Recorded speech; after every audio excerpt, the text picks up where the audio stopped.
Hello छात्रों, आज हम आपके बीच अर्थालंकार को लेके आए हैं। कल हम आपको शब्दालंकार बताए थे। शब्दालंकार के प्रकार में अनुप्रास, श्लेष और यमक तीनों की परिभाषा उदाहरण मैंने समझाया। आज अर्थालंकार की परिभाषा मैंने बता चुका हूँ, लेकिन एक बार आप फिर से सुन लीजिए।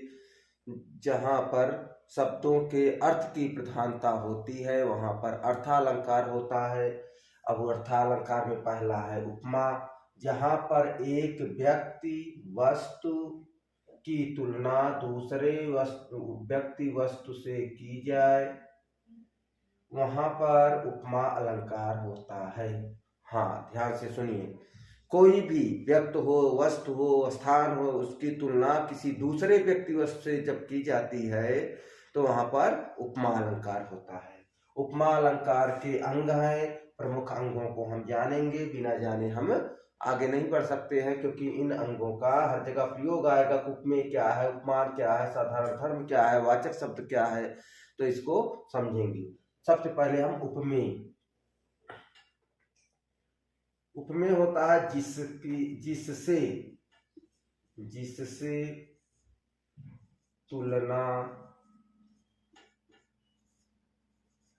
की जाए, जिससे तुलना की जाए वहां पर क्या होता है, उपमेय। उपमान, जिसकी तुलना की जाए, जिसकी तुलना की जाए। थोड़ा सा अंतर है, जिससे लगभग दूसरे व्यक्ति, और जिसकी, मान लो मैं हूं, मेरी तुलना दूसरे से की जा रही है, तो अगर हम हैं तो हम उपमान हुए, दूसरे से की जा रही है तो वह उपमेय हुआ। ध्यान से समझिएगा। साधारण धर्म, अब किस आधार पे हम इसको करेंगे, साधारण धर्म को देखेंगे। मिस्टेक हो गया था, सॉरी, धर्मा लिखा गया था, कहीं कहीं ऐसा हो जाता है, तो उसके लिए आप माइंड नहीं करेंगे। तो धर्म क्या होता है, जिस गुण धर्म के आधार पर तुलना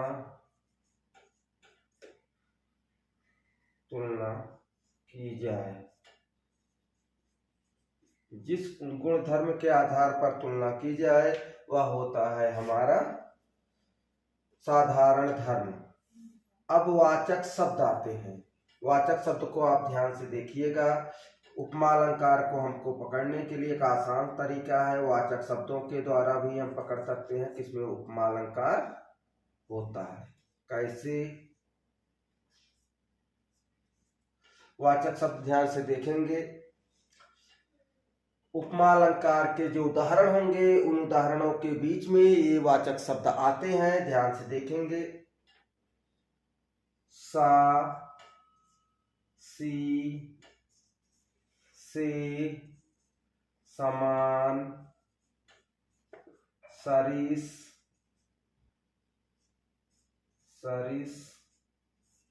यू, इत्यादि शब्द ऐसे आते हैं। सासी, समान, सरिस, ठीक है, ये शब्द आते हैं, इनको हम वाचक शब्द कहते हैं। ये अगर पंक्तियों के बीच में दिख रहे हैं तो वहां पे 95% आप ये मान चलिएगा कि 90%, 95% के यहाँ पे उपमा अलंकार है। उदाहरण को ध्यान से देखिएगा। मैं उदाहरण लिख रहा हूं। पीपर, पात, सरिस, मन, डोला। अब हम क्या करेंगे, पीपर का पत्ता एक है, मन हमारा एक है, डोलना क्या है, इसको हम क्लियर करेंगे, ठीक है। और ये क्या है, स्पष्टीकरण देंगे कि हम क्या क्या करेंगे। तो पीपर का पत्ता क्या होगा, जिसकी तुलना, यानी पीपल के पत्ते की तुलना मन से की जा रही है, तो ये हमारा हो जाएगा उपमान। सरिस क्या है? देखिए मैंने वाचक शब्द बताया था, सासी समान सरिस, अर्थात सब सरिस आया हुआ है, तो ये हमारा हो जाएगा वाचक शब्द। वाचक शब्द। मन क्या हो जाएगा? उपमेय। कैसे उपमेय?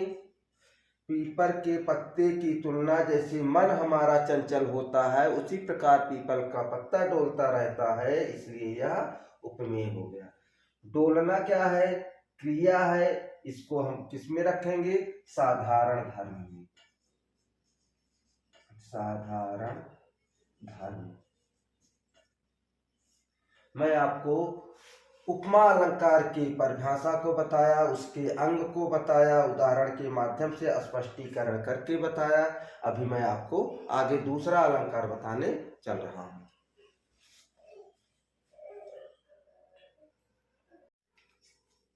हम अर्थालंकार के अंतर्गत दूसरा अलंकार पढ़ रहे हैं, रूपक अलंकार।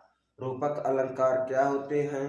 जहां पर उपमेय में उपमान का रूप दिखाई दे, अर्थात न होते हुए भी वह प्रत्यक्ष दिखाई दे, तो वहां पर रूपक मान लिया जाता है। उसी को कहा जाता है आभेद रहित आरोप हो। ठीक है, या रूप दिखाई दे, हम परिभाषा के माध्यम से समझते हैं।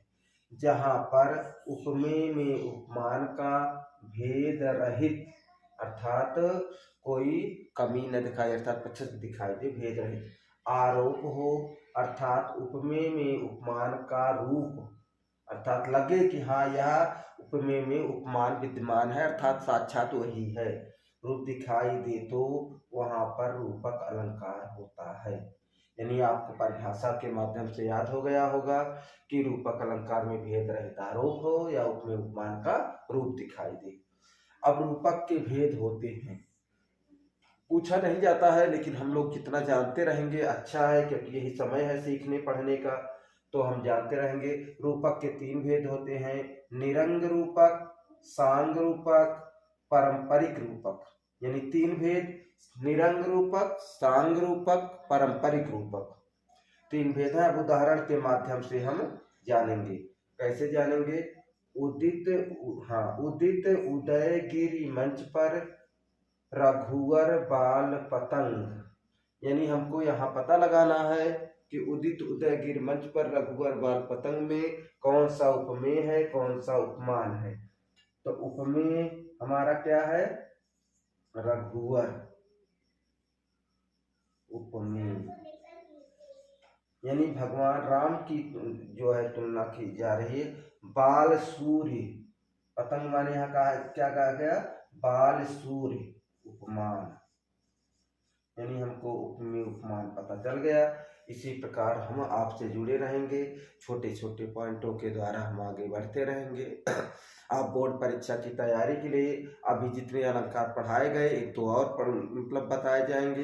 वैसे तो मैं पढ़ाऊंगा ज़्यादा अलंकार, लेकिन आपके लिए ज़्यादा उपयोगी नहीं है। लेकिन आप तीन उधर से 3-4 इधर से अगर पढ़ लेते हैं तो इतने में बोर्ड परीक्षा में काम हो जाएगा, क्योंकि हम कंपटीशन के बच्चों को भी पढ़ाते हैं, इसलिए हमको आगे और अलंकारों को बताना है। तो धन्यवाद। ऐसे छोटे छोटे वीडियो के लिए हमारे चैनल को लाइक करें, सब्सक्राइब करें, शेयर करें, ज़्यादा से ज़्यादा अपने मित्रों को, इष्ट मित्रों को बताएं और जुड़े। धन्यवाद।